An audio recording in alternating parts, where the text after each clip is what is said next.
next session of urban and suburban transportation concept, strategy, and organization. Today, we will try to understand how to calculate and design the transit fare. Fares are usually calculated based on the distance, where we give the choice to the commuters to make transfer without adding additional cost or the fare while completing your journey from origin to the destination. We have different type of the fares, such as one-way fare, such as return or round trip, or the open jaw travel fare. So the fare collection, we have the its basic purpose is to charge any particular passenger on the basis of a time, location, and then the third thing, which will be defined by the system, method of the payment, okay, in relation to the passenger. And then second part, we have the forms of collection, how we can take the same amount from him, such as in the form of a cash, in the form of a paid fare services, and then is there any self-service fare collection or any fully automatic fare collection, etc. Okay, so the fare collections will be directly and significantly affect the attraction of passenger because what type of what form of payment method we are providing or the system is about to provide to the traveler that will attract passenger. If it's a manual system, that will be quite hectic. But if it's a variety type of the facility you can provide to the travelers, such as online system, online ticketing purchasing system, automatic fare collections, or like through sending text message, etc. like that. Okay. And then the second important aspect is the quality of service and how much cost we are charging from each traveler on the basis of the quality of a service. And then the third is the cost of equipment and how we are going to collect the same amount. And then how we can compare the fare structure is compared to different other available option to travel within the same city. So those are different forms of the payment which we already discussed before.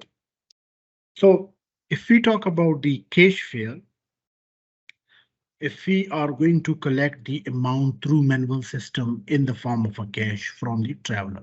So it is again best to understand because there is a customer services where they are responding to different queries and question so that the traveler can understand the fare in the most better way. The second is it will require less amount of planning by passenger. Okay. And the third one is it's again simple to implement and change because if someone is carrying $100 note, so or rupees, so you can give him exchange in the most easy way. Maybe in the automatic system, they don't have the facility to hold that much heavy notes, etc. Its disadvantage is if we have the manual system, there is a very huge issue of security in the most underdeveloping and in the third world countries because those people will usually there's a huge chances of that the same money may be stolen. And the second is it's a quite time consuming because it will create a very much delays. And then the third one is about that how we can require the safety protection when we take the amount, when we charge those passenger at the same it the same counter and then deposit the same amount either in the bank or in the vault. And then the fourth one is about, of course, it's about the internal theft as well. The same person, he may be stolen the same amount. So how we can reduce those disadvantages? So we can use the exact amount. We can install a system that, for example, if you want to travel from that part to like that part, you should carry a single €1 or $2 or like note bell. Okay, we can also replace the same cash by tokens, by prepaid services, by smart card, by mobile banking system, etc. Its best example is the example is Pakistan, where we have the fixed controller at the stations. Okay, so they usually take the same amount, while its best example where they also provide the cash fare as well as machine. The best example is European countries. The next part is about the prepaid fares, which is quite clear from its name, where we use the different tokens which are pre-purchased while through using different apps, mobile phones, a mobile load or recharge, etc. And they use the same payment, the same prepaid card at the entry. And we can also provide and buy the multiple ride tickets, like for example, return trip, or for like weekly system, or like monthly pass, etc. And the same card have a one stored value, which actually nominate or represent the value that how much money is already stored in that specific card. And then the next part we have the self-service fare collection. Self-service fare collection is a service in which passengers are responsible for making payments or getting their own tickets. So nobody usually check for their for their payment on a regular basis in most of the cases. Okay, but they have kind of a random check as well. Its best example is Germany, France, and so on. Okay. And some people usually travel without showing the ticket because there is actually no one. So they actually control the system randomly. And most of the developing countries, mainly in like Asia and Latin America and Africa, where we have a very large transit ridership and high percentage of low income and unemployed persons, so the self-service fare collection may not be feasible or suitable to install and implement. What is automatic fare collection? Is the definition is there. Okay, so it is a system where the passengers are automatically charged. It's the closed door system because you cannot enter in the system without paying, without without payment. So in every station at the entry, they have the flat fare system at every entry and the exit. Okay, automatic fare collection method has become the standard fare collection for most of the new and some of the older transit system as well. And a ticket machine checking, which consists of a magnetic card, as we already mentioned before, with a stored value, with a stored amount, and it opens the gate for the passenger. The same procedure is repeated at the station exit as well. Okay, when you enter, so that have the stored value. When you leave the same another station, the same transit system, so it directly detect the amount from your card. Automatic fare collection can only be used in the fully controlled system, such as rapid transit system. And again, it is feasible to use on the street transit vehicles by installing ticket machine riding at the entry of the front door or the rear door so that it could not delay or cause the delays. Okay. This is the typical example of the automatic fare collection. So through those scanner, we directly punch or monthly pass or like or magnetic card which have a fixed stored value. And here in the red farm you can see here those are the barriers. So if you are moving from like that side, so they have the controller which actually check and detect your stored amount. When you are coming out, so as you can see here, those signs, when you want to go out, so again, when you will push your or put your magnetic card at that specific sensor, it will again detect your stored value, detect the amount from your card automatically. So this is called the automatic fare collection. Uh, so this is all about that how we can do it. Now we will try to understand that how we can calculate the fare structure. So we have three basic type of a fare system. One is called flat fare, while the second one is called zonal fare, while the third one is called sectional. Is it's quite clear from its name. The flat fare means if this is a route for a one particular transit line, if you want to go for about 1 kilometer or 10 kilometers, so you will only pay $1.50. While in the zonal system, so each zone is divided in the fixed amount. For example, if you want to go from that zone to like that one, so that zone cost is $2, while that zone cost is $1. So 2 plus 1 is equal to $3. Okay, so each zone have fixed fare value, while the third one is called the sectional fare. The sectional fare is divided and distributed over the fixed cost, which only cover the same section. So if you want to go from like that specific section, you will pay $2. But if you want to take a change, so then again you need to pay more amount.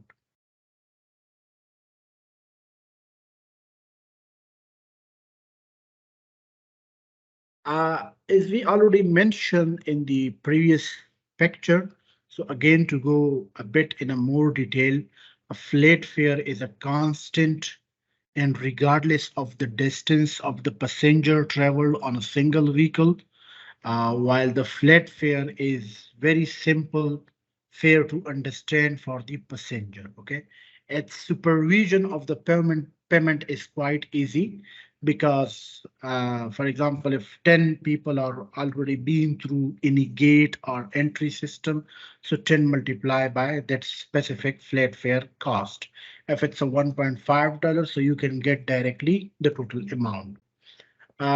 Its basic disadvantage is that it is a bit injustice with the less distance covered traveler, because if someone would like to go from that section, if he want to not want to travel through the whole line where the the length of that specific section is for about 10 kilometer, and if he only want to go for like just for insane like for like instance 1 kilometer, like less than 1 kilometer, again he will also pay $1.50. uh its big disadvantage is a fixed amount does not in any way reflect the quantity of the service that the rider receive. Okay, because it's a flat fare and you cannot reflect it with the quantity of the service. Okay, and most of the cities where we have the limited geography size, travel distances are relatively uniform. In this case, for the flat fare, it's a kind of a disadvantage which could not be restored, or we don't have any way to like deal with it. And the larger cities, its biggest disadvantage is increasing, okay, and it's very much significant.